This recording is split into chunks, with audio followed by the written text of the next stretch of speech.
Capital is the backbone of every business. हम सभी को अपने बिजनेस को रन करने के लिए कैपिटल की ज़रूरत होती है। Welcome to my channel success unfiltered. मैं हूँ सीए शुभी अग्रवाल और आज हम बात करेंगे आईपीओ एसएमई के बारे में। आईपीओ बेसिकली 3 तरीके के होते हैं। जैसे कि आप जानते हैं कि आईपीओ, आप सब जानते हैं IPO means initial public offer. IPO के बाद जब हम नेक्स्ट स्टेज पे फंड रेज करने जाते हैं दैट इज कॉल्ड एफपीओ, यानी कि फर्दर पब्लिक ऑफर।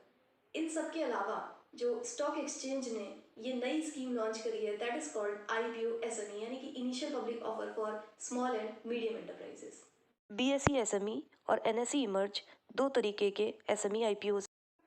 आइए हम बात करते हैं स्मॉल एंड मीडियम एंटरप्राइजेस की। स्मॉल एंटरप्राइजेस उन कंपनीज को कहा जाता है जिनकी टर्नओवर 5 करोड़ से 50 करोड़ के बीच में है एंड जो उनका इन्वेस्टमेंट है वो 1 करोड़ से 10 करोड़ के बीच में है।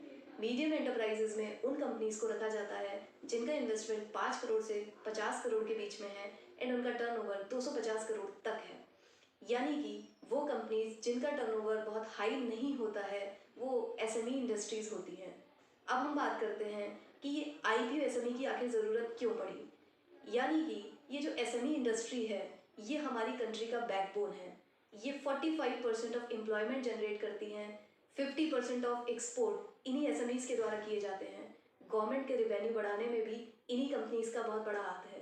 तो गवर्नमेंट इन सबको सपोर्ट करने के लिए कुछ रेगुलेशंस में रिलैक्सेशंस लेकर आई है जो कि कंपनीज आईपीओ रेज करने से बचती हैं, क्योंकि उन्हें बहुत ज़्यादा गाइडलाइंस, बहुत ज़्यादा फ्रेमवर्क, रेगुलेटरी फ्रेमवर्क को फॉलो करना होता है।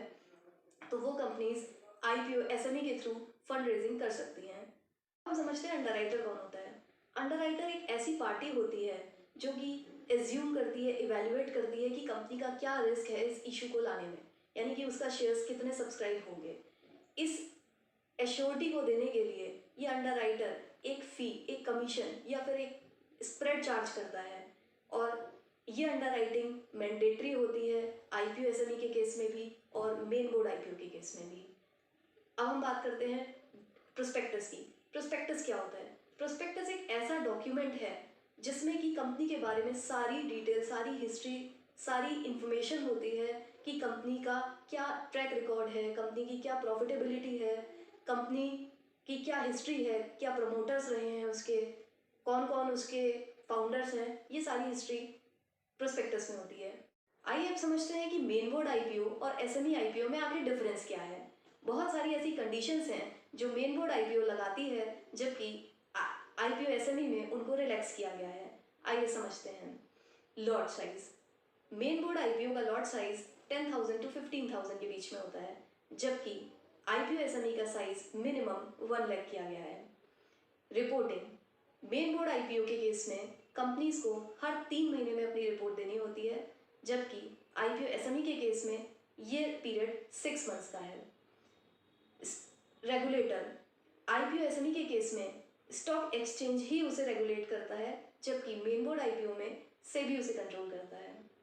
मेन बोर्ड आईपीओ के केस में अगर 75% शेयर्स क्वालिटेटिव इंस्टीट्यूशनल बायर्स ने सब्सक्राइब किए हैं तो अंडरराइटिंग कंपलसरी नहीं है, जबकि आईपीओ एसएमई के केस में 100% अंडरराइटिंग मैंडेटरी है, जिसमें से 15% of the shares should be taken up by merchant banker.